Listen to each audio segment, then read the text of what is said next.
تزکیہ نفس کا مطلب ہوتا ہے اپنے اخلاق کو سنوارنا، سدھارنا، برے اخلاق کو دور کرنا، دل کی گندگیوں کو دور کرنا، یہ ہے تزکیہ نفس۔ کیونکہ اس دل کے اندر جس طرح اچھے اعمال بھی ہوتے ہیں ایسے ہی برے اعمال بھی ہوتے ہیں۔ اس دل کے اندر ایمان ہے، اس دل کے اندر لوگوں کے تئیں، لوگوں کے تعلق سے اچھے جذبات بھی ہیں،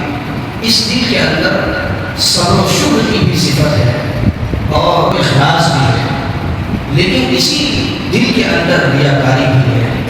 اسی دل کے اندر حسد بھی ہے، اسی دل کے اندر بغض بھی ہے، اسی دل کے اندر عداوت بھی ہے، اسی دل کے اندر نفرت بھی ہے، اسی دل کے اندر دنیا کی محبت ہے، اولاد کی محبت ہے، مال کی محبت ہے، دنیا کی ہوس ہے، دنیا کی حرص اور لالچ۔ انہی ساری گندگیوں کو نکالنے کا نام تزکیہ نفس ہے۔ اور اس کے لیے ہم نے بتایا کہ اللہ والوں سے جڑنا ضروری ہے، تبھی تزکیہ نفس ہو سکتا ہے۔ کسی نہ کسی اللہ والوں کے ہاتھ میں اپنا ہاتھ رکھ دینے کے بعد ہی ہماری یہ برائیاں دور ہو سکتی ہیں۔ صرف ذکر کر لینے سے، تلاوت قرآن کر لینے سے تزکیہ نفس نہیں ہوگا۔ میں نے بتایا تھا کہ اللہ نے رسول اللہ کی جو ذمہ داریاں بتائی تھی چار، صرف قرآن پڑھنے اور ذکر کرنے پر اکتفا نہیں فرمایا تھا، بلکہ چوتھی ذمہ داری بیان فرمائی کہ دل کا تزکیہ کیجیے۔ دلوں کے اندر جو گندگیاں ہیں، اخلاقی گندگیاں، حرص ہے، ہوس ہے، نفرت ہے، بغض ہے، کینہ ہے، کپٹ ہے، حسد ہے، ان ساری چیزوں کو نکالنے کے بعد یہ ہمارا دل منور ہوگا، روشن ہوگا۔ جس طرح ڈاکٹر علاج کرتا ہے، دوائی تو دے دیتا ہے لیکن پرہیز کرنے کے لیے بھی کہا جاتا ہے بھائی یہ چیز مت کھاؤ، اگر کھاؤ گے تو اس دوائی کا کوئی فائدہ نہیں۔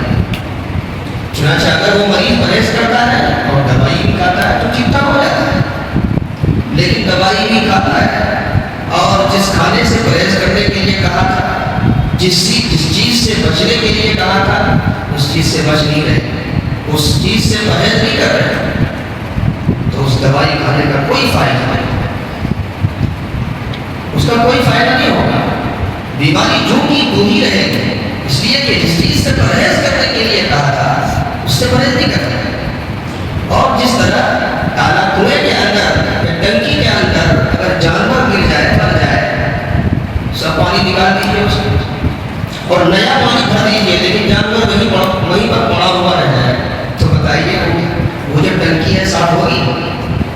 پھر وہی گندی ہو جائے، پانی گندا ہو جائے گا، پوری ٹنکی گندی ہی رہے گی، ناپاکی ہی رہے گی۔ بلکہ آگ اس وقت ہوگی وہ ٹنکی جب کہ اس کے اندر سے وہ جانور کو نکال کر پھینک دیا جائے، پھر اس کے بعد دھلائی صفائی کے بعد نیا پانی ڈالیں گے تو پانی پاک ستھرا، صاف ستھرا پانی ہمارے پاس آئے گا۔ ایسے ہی بزرگ اور دوستوں، اس دل کے اندر جو حسد، ہوس، بغض، عداوت، نفرت، دنیا کی محبت، اولاد کی محبت، مال کی محبت کی جو گندگیاں ہیں، ان گندگیوں کو نکالنے کے بعد، ان دلوں کو پاک صاف کرنے کے بعد ہم جو ذکر کریں گے، اس کے بعد جو ہم تلاوت قرآن کریں گے، اس کا فائدہ ہمیں نظر آئے گا۔ اللہ نے فرمایا الا بذکر اللہ تطمئن القلوب، ذکر سے دلوں کو اطمینان ہوتا ہے، دلوں میں اطمینان کی کیفیت ہوتی ہے ذکر اللہ سے، لیکن جب گندگی نکل جائے گی تو اس کے بعد اس کا فائدہ اور ثمرہ ہمارے نظر آئے گا۔ اس لیے ظاہر ہے کہ بیماری کا علاج کرانے کے لیے ڈاکٹر کے پاس جاتے ہیں، تو ایسے ہی دل کے اندر جو یہ ساری بیماریاں ہیں، ان بیماریوں کا علاج کرانے کے لیے بھی کوئی روحانی ڈاکٹر چاہیے، جس کے پاس ہم یہ بیماریاں لے کر کے جائیں اور ان کو بتائیں کہ ہماری یہ بیماریاں ہیں، تاکہ اسی اعتبار سے وہ علاج کریں۔ جیسا کہ حضرت صحابہ نے رسول اللہ کی خدمت میں اپنے آپ کو پیش کیا تھا اور اپنے دلوں کی صفائی اور ستھرائی کرائی تھی، جس کی وجہ سے ان کے دل بہت زیادہ صاف اور شفاف ہو گئے، ان کے دل بہت زیادہ منور اور روشن ہو گئے۔ ایسے ہی کسی نہ کسی اللہ والے کے پاس جا کر ہمیں اپنے دل کی گندگیوں کی صفائی کرانی پڑے۔ اس لیے بزرگوں اور دوستوں، ہمیں کسی نہ کسی سے جوڑنا چاہیے۔ میں یہ نہیں کہہ رہا ہوں جا کر کے بالکل اسی میں لگ جائیے، خانقاہ میں پڑ جائیے، بلکہ کسی نہ کسی اللہ والے سے تعلق رکھیے، جنہوں نے اپنے دل کی صفائی کرا لی ہے۔ انہوں نے کہ آپ اپنے اکابر کو دیکھیں، بڑے سے بڑے جبال العلم ہوئے ہمارے اکابر، لیکن صرف اپنے علم پر بھروسہ کر کے، اپنے عمل پر اعتماد کر کے وہ نہیں رہے، بلکہ اپنا ہاتھ کسی نہ کسی بڑے کے ہاتھ میں دیا شروع سے لے کر۔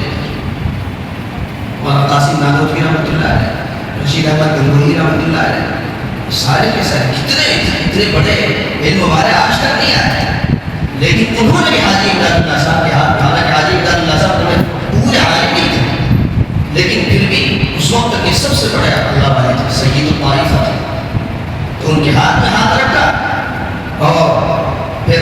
اصلاح کی تربیت ان سے کروائی۔ اسی طرح بات کی حضرت اکابری میں سب نے اپنے ہاتھ دوسرے کے ہاتھ میں، اس لیے ہمیں بھی کسی اللہ والے سے تعلق رکھنا ضروری ہے۔ دیکھو قرآن کریم کے اندر اللہ نے فرمایا یا ایھا الذین آمنوا اتقوا اللہ وکونوا مع الصادقین، کہ ایمان والو تقوی اختیار کرو، اللہ سے ڈرو،